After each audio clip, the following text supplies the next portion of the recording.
أعوذ بالله من الشيطان الرجيم بسم الله الرحمن الرحيم إنا أوحينا إليك كما أوحينا إلى نوح والنبيين من بعد وأوحينا إلى إبراهيم وإسماعيل وإسحاق ويعقوب والأسباط وعيسى وأيوب ويونس وهارون وسليمان وآتينا داود زبورا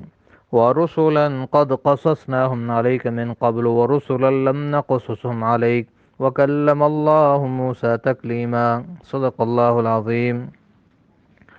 محترم سامعین، آج کے سبق میں ہم سورۃ نساء آیت نمبر 163 سے 171 تک پڑھیں گے۔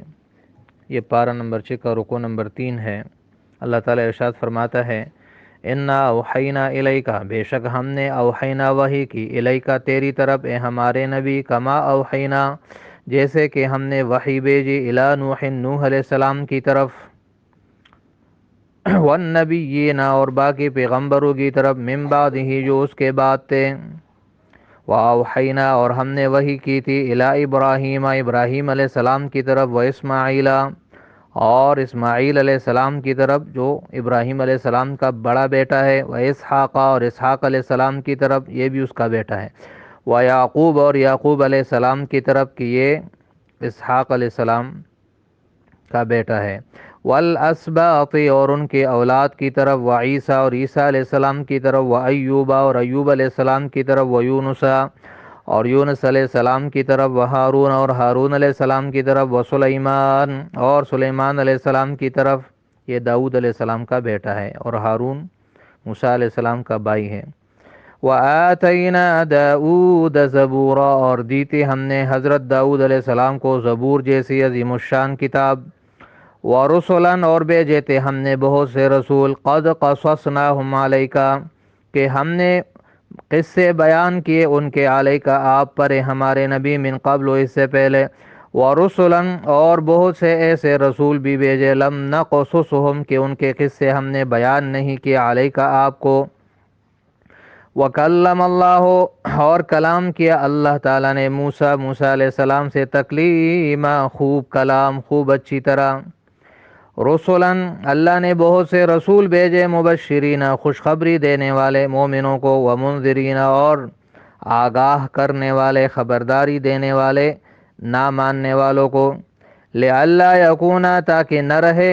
للناس لوگوں کے لیے، علی اللہ اللہ پر، حجت کوئی دلیل، کوئی الزام، کوئی ثبوت، بعد الرسل ان رسولوں کے آنے کے بعد، وکان اللہ عزیزا حکیم اور ہے اللہ بڑا غالب، بڑا حکمت والا،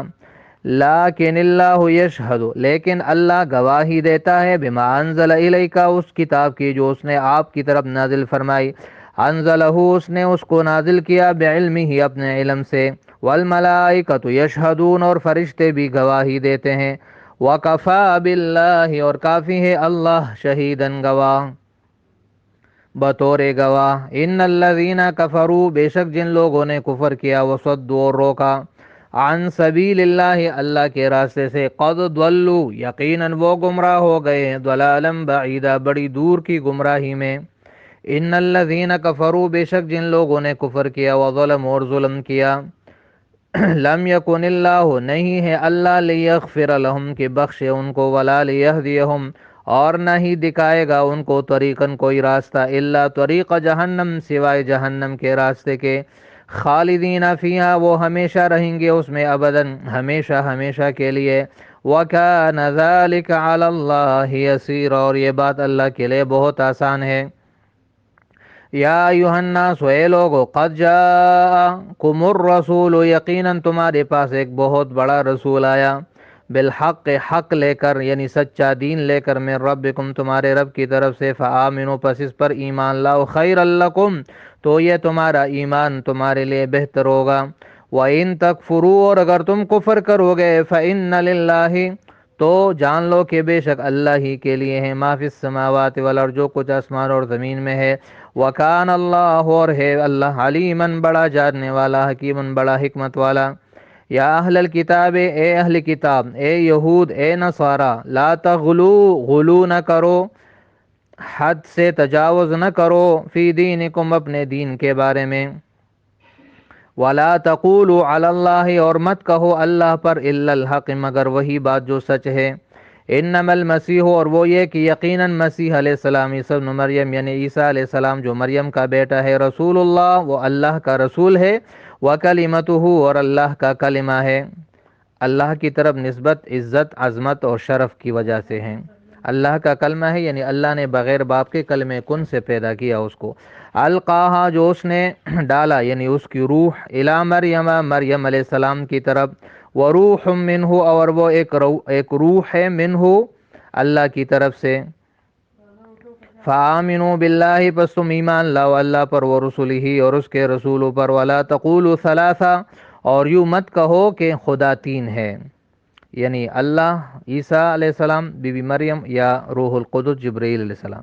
انتہو، اس سے باز آ جاؤ، خیر لکم، یہ بہتر ہوگا تمہارے لیے۔ انما اللہ الہ واحد، یقیناً اللہ تو بس اکیلا ہی معبود ہے۔ سبحانہ، پاک ہے وہ، ان یکون، اس سے کہ ہو، لہو ولد، اس کی کوئی اولاد۔ لہو ما فی السماوات وما فی الارض، اللہ ہی کے لیے ہے جو کچھ آسمانوں میں ہے اور جو کچھ زمین میں ہے۔ وَكَفَى بِاللَّهِ وَكِيلًا، اور کافی ہے اللہ وکیلاً کارساز۔ محترم سامعین، پہلی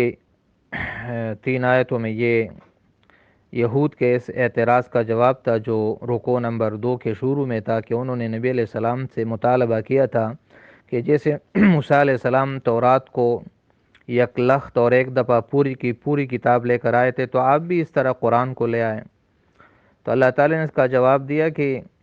یہ محمد صلی اللہ علیہ وسلم پر بھی ہم نے وحی اور کتابیں اس طرح بھیجی جیسے کہ ہم نے نوح علیہ السلام کی طرف اور ابراہیم علیہ السلام کی طرف اور اسماعیل علیہ السلام کی طرف، یہاں تقریباً 12 پیغمبروں کا تذکرہ اللہ نے کیا۔ تو جواب کا خلاصہ یہ ہے کہ اگر ایک موسیٰ علیہ السلام کو اللہ تعالیٰ نے تورات ایک دفعہ دیا تو باقی پیغمبروں کو تو اللہ نے نہیں دیا، جن کی پیغمبری کو تم بھی تسلیم کرتے ہو۔ تو اس سے یہ کیوں کر ثابت ہوا کہ نبی علیہ السلام پیغمبر نہیں ہے کہ اس کو کتاب یکلخ نہیں دیا گیا؟ تو یہ ان کے اس اعتراض اور شبے کا جواب ہے، اور خلاصہ یہ نکلا کہ یہ اللہ تعالیٰ کی مرضی پر موقوف ہے کہ وہ کس پیغمبر کو کتاب کس طریقے سے دیتا ہے۔ باقی ہر پیغمبر کی اپنی ایک فضیلت ہوتی ہے، اپنی ایک شان ہوتی ہے، اس کی وجہ سے باقی پیغمبروں سے انکار کرنا یہ صرف حماقت اور بے وقوفی ہے۔ پیغمبر اللہ نے کتنے بھیجے، اس کی صحیح تعداد تو اللہ کو معلوم ہے۔ ایک روایت میں 1,24,000 ہے، دوسرے میں 8,000 ہے۔ 1,24,000 کم و بیش والی روایت بہت مشہور ہے۔ 25 انبیاء کرام کے نام اللہ تعالی نے قرآن میں ذکر کیے ہیں، یہاں 12 کا تذکرہ ہے، اور باقی کا اجمالاً تذکرہ ہے کہ بہت سے رسول ایسے ہیں جن کے واقعات ہم نے آپ کو بیان کیے، اور بہت سے ایسے بھی جن کے واقعات بیان نہیں کیے، اور داؤد علیہ السلام کو ہم نے زبور دی، اور موسیٰ علیہ السلام سے اللہ تعالیٰ نے کوہ طور پر کلام کیا۔ تو ان ساری باتوں کا خلاصہ وہی ہے کہ نبی علیہ الصلاۃ والسلام در حقیقت اللہ کا ایسا ہی نبی ہے جیسا کہ نوح علیہ السلام اور باقی نبی ہے۔ اس پر یہ اعتراض کرنا کہ اس نے چونکہ کتاب پوری کی پوری ایک دفعہ نہیں قوم کے سامنے پیش نہیں کہ لہذا یہ نبی نہیں ہے، تو یہ حماقت اور بے وقوفی ہے۔ پیغمبروں کے آنے کے بعد اب کسی کے پاس کوئی الزام نہیں رہتا کہ اللہ کا پیغام لانے والا ہمارے پاس نہیں آیا تھا اور ہمیں کسی نے حق راستہ نہیں دکھایا تھا۔ آگے آیت نمبر 166 میں یہ بات بتائی گئی ہے کہ اگر یہ اس قرآن کو مانے یا نہ مانے، آپ ان کی فکر نہ کرے، اس قرآن کی حقانیت کی گواہی تو اللہ دیتا ہے اور فرشتے دیتے ہیں۔ تو جب اللہ اور فرشتے کسی بات کی گواہی دے تو ان سے بڑھ کر کسی کی گواہی نہیں ہو سکتی۔ آیت نمبر 167 میں یہودیوں کے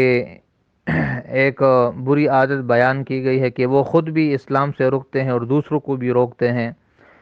تو یہ بہت بڑی گمراہی ہے کہ ایک شخص خود بھی اسلام سے دور رہے اور دوسروں کو بھی دور رکھنے کی کوشش کرے۔ تو یہ ایسی گمراہی ہے اور اتنا بڑا جرم اور گناہ ہے کہ اللہ کبھی ان کو نہیں بخشے گا اور نہ ہی ان کو سیدھا راستہ دکھائے گا۔ ان کے لیے صرف ایک ہی راستہ بچا ہے اور وہ جہنم کا راستہ ہے، جس میں یہ ہمیشہ کے لیے رہیں گے۔ اور یہ اللہ تعالیٰ کے لیے بہت آسان ہے، ان کافروں اور یہودیوں کو گھیرنا اور جہنم میں ڈالنا، یہ اللہ کے لیے کوئی مشکل نہیں ہے۔ آیت نمبر 170 میں سارے لوگوں کو خطاب ہے کہ تمہارے پاس آخری رسول آ چکا ہے، لہذا اب تم اس پر ایمان لاؤ، چاہے یہودی ہے یا نصارہ ہے یا جتنے بھی ہے، خطاب عام ہے، یا ایھا الناس کے لفظ سے خطاب عام ہے۔ اور اگر کفر کرو گے تو اللہ کا کیا نقصان کرو گے، خود اپنا نقصان کرو گے۔ آخری آیت نمبر 171 میں ہے کہ یہود و نصارہ کو خطاب ہے کہ دین میں غلو نہ کرو، حد سے تجاوز نہ کرو، بلکہ دین میں جہاں اللہ نے جس کو جو مقام دیا ہے اس پر اسی مقام پر اس کو رکھا کرو۔ یہود اس طرح غلو کرتے تھے کہ عیسیٰ علیہ السلام کو نعوذ باللہ ولد الزنا قرار دیا، اور عیسائیوں نے اس طرح غلو کیا کہ عیسیٰ علیہ السلام کو خدا کا بیٹا یا خدا بنا لیا۔ تو اللہ نے دونوں کو فرمایا کہ اس طرح نہ کرو، یہ نہ کہو کہ خدا تین ہے اور عیسیٰ علیہ السلام بھی ایک خدا ہے یا خدا کا بیٹا ہے، اس سے باز آ جاؤ، یہ غلو، یہ تجاوز مت کرو۔ تو یہاں سے ایک اہم اصول آیا کہ دین کے معاملے میں اپنی رائے پر نہیں چلنا چاہیے۔ پیغمبر کے ساتھ نہ تو اتنی محبت ہو کہ اسے خدا کے درجے تک پہنچاؤ، یا دل میں اتنی حقارت اور تحقیر ہو کہ اسے پیغمبر کے درجے سے بھی نیچے گرا دو۔ تو یہ دونوں افراط و تفریط اور غلو اور مبالغہ آرائی، یہ دونوں ناجائز ہے۔ اصل صحیح دین اور وہ اعتدال کا ہے کہ جس کا جو مقام ہے اس کو اس مقام پہ رکھو، اس سے نہ گھٹاؤ نہ بڑھاؤ۔ اور آخری صحیح عقیدہ اللہ نے آخر میں بیان کیا کہ اللہ ایک ہی ہے، وہ اکیلا ہی معبود ہے، اسے اولاد کی کوئی ضرورت نہیں ہے، پوری کائنات اللہ کی ملکیت ہے، اور اکیلا اللہ ہی اس کا خالق ہے اور باقی سب اللہ کے مخلوق ہے۔ تو یہ آج کے سبق کا خلاصہ ہے۔ امید ہے آپ کو سبق سمجھ آ گیا ہوگا، باقی انشاءاللہ کل پڑھیں گے۔ صدق اللہ العظیم و صدق رسولہ النبی الکریم۔ السلام علیکم ورحمۃ اللہ وبرکاتہ۔